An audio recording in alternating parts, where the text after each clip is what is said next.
السلام عليكم ورحمة الله وبركاته. الحمد لله والصلاة والسلام على رسول الله أما بعد. கண்ணியத்திற்குரிய பெரியோர்களே, சகோதரிகளே, அல்லாஹு தஆலா சூரா முஹம்மத் 19வது வசனத்தில் சொல்லும்போது ஃபஅலம் அன்னஹு லா இலாஹ இல்லல்லாஹ், அல்லாஹுவை தவிர வணக்கத்திற்கு தகுதியான உண்மையான இலாஹ் வேறு யாரும் இல்லை என்பதை நீ அறிந்து கொள் என்று கூறுகிறார். இந்த அல் குர்ஆன் வசனத்தை ஆதாரமாக வைத்து இந்த உலகத்தில் ஒவ்வொரு மனிதனும் முதலில் செய்ய வேண்டிய கடமை அல்லாஹுவை பற்றி அறிவது என்று உலமாக்கள் குறிப்பிடுகிறார்கள். அல்லாஹுவை சரியாக அறிந்தால்தான் இந்த உலகத்தில் மனிதனுடைய வாழ்க்கை சீராகும். அல்லாஹுக்கு அவன் கட்டுப்பட்டு நடக்கக்கூடிய உண்மையான அடியானாக மாறுவான். அல்லாஹுவை அறிவதற்கு பல வழிமுறைகள் இருக்கின்றன. அதிலே ஒன்றுதான் அல்லாஹுடைய அழகிய திருநாமங்களின் மூலம் அல்லாஹுவை அறிவது.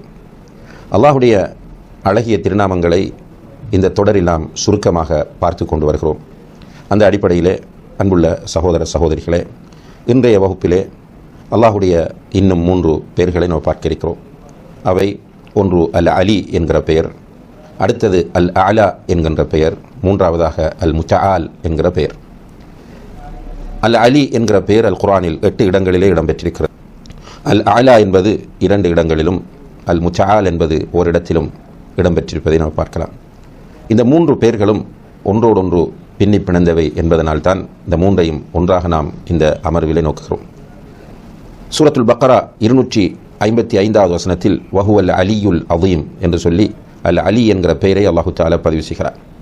அதே போன்று சூரத்துல் ஹஜ் 62வது வசனத்தில் வ அன்னல்லாஹ ஹுவல் அலியுல் கபீர் என்று இந்த இடத்திலே அல் அலி என்பதை அல்லாஹு தஆலா சொல்கிறார். சூரத்துல் அலா 1வது வசனத்தில் சப்பிஹிஸ்ம ரப்பிக்கல் அலா என்று அல் அலா என்கிற பெயரை அல்லாஹு தஆலா இங்கே குறிப்பிடுகிறார். அதே போல சூரத்துல் லைல் 20வது வசனத்தில் இல்லப்திகா வஜ்ஹி ரப்பிஹில் அலா என்று அல் அலா என்கிற பெயரை இங்கே பதிவு செய்கிறார். அதே போல சூரத்துர் ரஅத் 9வது வசனத்தில் ஆலிமுல் கைபி வஷ்ஷஹாதா அல் கபீருல் முத்தஆல் என்கிற பெயரை அல்லாஹு தஆலா பதிவு செய்கிறார். அன்புள்ள சகோதரிகளே, இந்த 3 பெயர்களுமே அல்லாஹ் உயர்ந்தவன் என்பதை நமக்கு உணர்த்தி நிற்கக்கூடிய பெயர்களாகும்.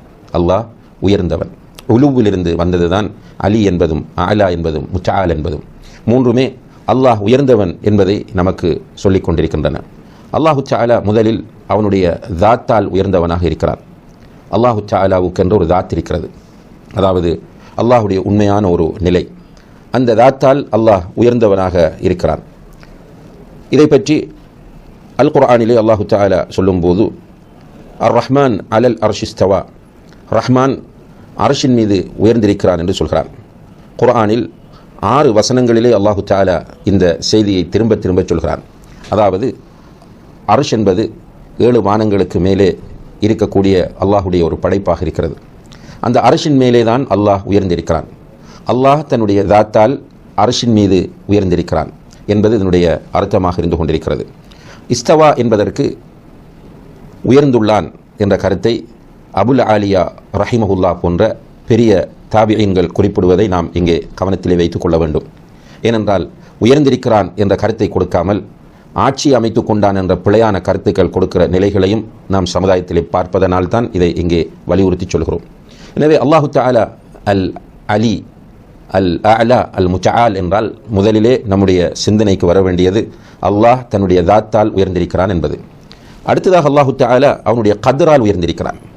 அதாவது அல்லாஹ் அந்தஸ்தால் உயர்ந்தவன், அவனுடைய பண்புகள் எல்லாம் உயர்ந்தவை. அல்லாஹுக்கு ஒரு தாத் இருப்பது போல அல்லாஹுக்கு சிஃபாத்துகள் இருக்கின்றன. சிஃபாத்துகள் என்று சொன்னால் அல்லாஹுடைய பண்புகள், தன்மைகள் என்பது. அல்லாஹுடைய இந்த பண்புகளும் தன்மைகளும் அவனுடைய அந்தஸ்திற்கும் மகத்துவத்திற்கும் உரிய முறையில் அவனுக்கு இருக்கின்றன.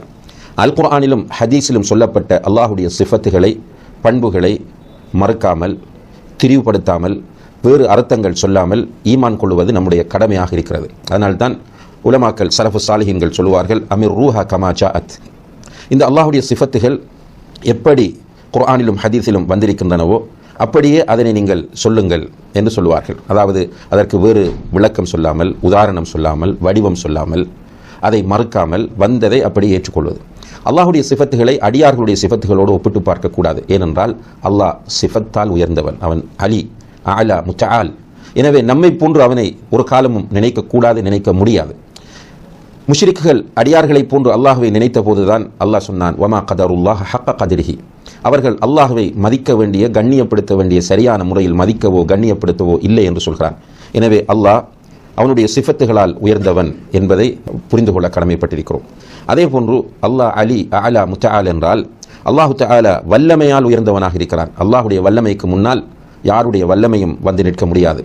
அல்லாஹ் எல்லாவற்றுக்கும் ஆற்றல் உள்ளவராகவும் சக்தி உள்ளவனாகவும் பூரணமான வல்லமை மிக்கவனாகவும் அவன் இருந்து கொண்டிருக்கிறான். எனவே வல்லமையினால் அவன் உயர்ந்தவன், ஆற்றலினால் அவன் உயர்ந்தவன், சக்தியினால் அவன் உயர்ந்தவன் என்பதும் அல் அலி அல் அலா அல் முத்தஆல் என்கிற பெயர்கள் வலியுறுத்தக்கூடிய அர்த்தமாக காணப்படுகிறது. எனவே அன்புள்ள சகோதர சகோதரிகளே, அல்லாஹ்வை அல் அலி அல் அலா அல் முத்தஆல் என்று நாம் ஈமான் கொண்டால் நிச்சயமாக நம்முடைய உள்ளங்களில் பணிவு வரும், அல்லாஹ்விடத்திலே இறைஞ்ச வேண்டும் என்கிற உணர்வு வரும், அவனை நெருங்க வேண்டும் என்கிற ஆசை வரும். எனவே அல்லாஹு தஆலா அவனை சரியான முறையிலே புரிந்து ஈமான் கொண்டு அவனை நெருங்கக்கூடிய நல்லடியார்களாக நம் அனைவரையும் ஆக்கியருள்வானாக. வ ஆஹிரு தஅவானா அனில் ஹம்துலில்லாஹி ரப்பில் ஆலமீன். வஸ்ஸலாமு அலைக்கும் வரஹ்மத்துல்லாஹி வபரகாத்துஹு.